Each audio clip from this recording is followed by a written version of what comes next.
Hello, everyone. This is Jennifer Burrows, and I'm going to be talking about leading with a moral compass from Module 8.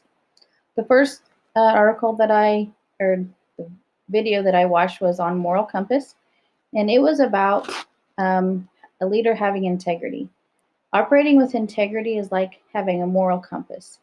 To be a good and effective leader, you must have a moral compass, which means operating in integrity in your everyday life.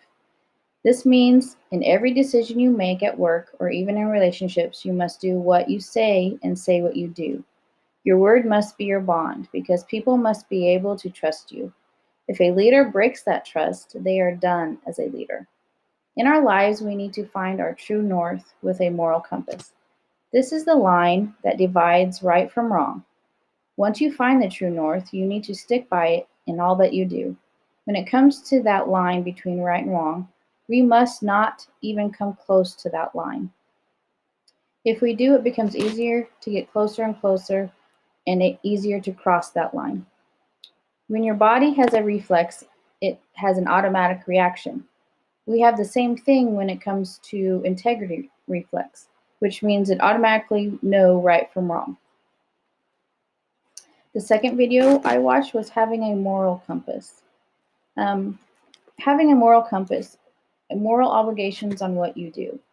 The first thing that I learned on this was always put people first. Decisions can have a ripple effect, so put people first in decision making. Another thing I found in this video was respect individual dignity. We have the right to disagree with behavior, but not the right to take one's self esteem. The third one was treat everyone fairly. Everyone must play by the same rules. Perception determines attitude, and attitude determines behavior. And then number 4, which is probably one of the most important, is be honest. If you have a short term memory, always tell the truth. Do not lie or withhold information. In a moral compass, you need to know what your line in the sand is. So, what is negotiable and what is non negotiable? What you will accept and what you will not accept. Make those values very clear and take the time to reflect. What is your line and what will you not cross? The third one was moral emotions, concepts unwrapped. Moral judgments we think are based on reason. However, most are based on emotions or mere intuitions. When we feel we are reasoning to a moral conclusion, we are often just rationalizing a judgment or a decision that our brains have made instinctively. 90% of our brain decisions are made automatically and intuitively. Usually, your gut feelings might be a good emotions to listen to. Scientists believe also that emotions have evolved due to us being society's moral rules. One of the 4 emotions was self-conscious emotions. These are emotions are guilt, shame, embarrassment that motivate people to follow society's moral norms. The people with the most sense of the guilt tend to be among the most moral and cooperative citizens. The other one is other condemning emotions. People are motivated to do the right thing because they face other condemning emotions like anger or disgust from others. Another emotion is other praising emotions. Praising emotions such as gratitude and moral elevation.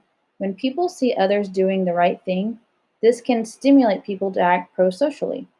People will be more generous and helpful themselves after witnessing others being generous. And the last emotion is other suffering emotions. Sympathy, compassion, empathy. These emotions often encourage people to help others in need. Some people believe that empathy is the most important moral emotion. Racism in any form is a type of dehumanization. Stop dehumanization with empathy by taking on the perspective of others. See yourself in someone else, looking at them through the lens of your own experiences.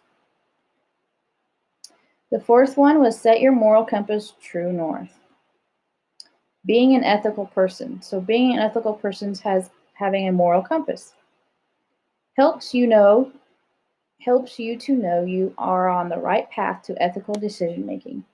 This provides an inner sense of right and wrong that offers us a framework that will guide our actions. We need, and then getting to the north, we need to have our hearts in the right place. Think of others before ourselves and live a life that is respectable. The next one is the golden rule. Treat others like you would want to be treated. We've all learned that as a little child. And then be there for people when they feel down and depressed. The rights theory. This is a theory encourages people to respect the rights of others. Find the best course of action that will benefit most people.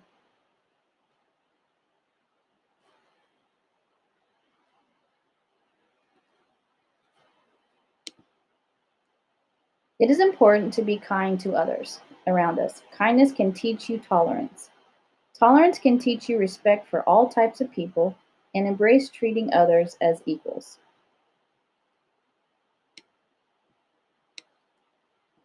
The next one is the moral compass.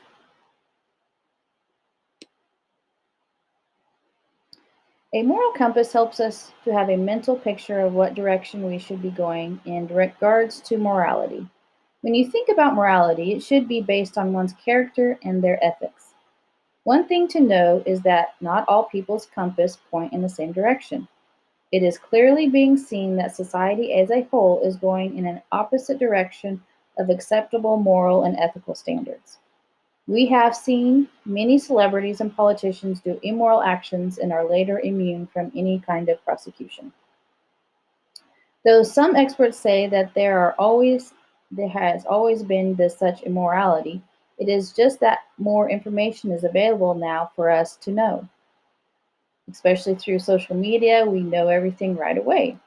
It is believed by the author that it is difficult to have a moral compass when society's mainstream beliefs and knowledge are endlessly evolving. It is not unreasonable to think that most people do not want to follow a moral compass, in which it would interfere with their lifestyle. Society needs to see a need to act within moral boundaries, and until then, no solution will probably be possible. This is a picture of my moral compass that I made. I have a right and wrong.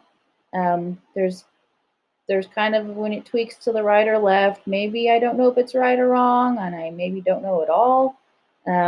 Sometimes it might depend on the situation, or maybe it's an individual choice. Or when it's really wrong, you start to think, what's the big deal? Or as long as I don't get caught.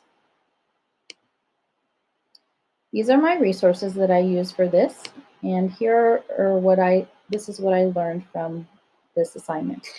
The standard correlation. I had not really thought about having a moral compass before this assignment, but it gives a good visual on how I should act as a leader every day. I need to be consistent with my decisions and consider all stakeholders. Every single day, I need to stay firm in my moral convictions. How it has been relevant. This assignment has improved my knowledge of needing a moral compass.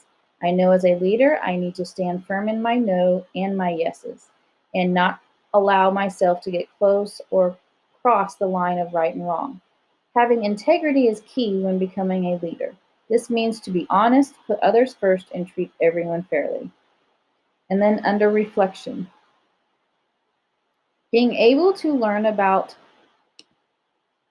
a moral compass will help me to be a good leader that is compassionate for others and shows empathy. I know that my word is my bond, and if I compromise that, I will be done as a leader.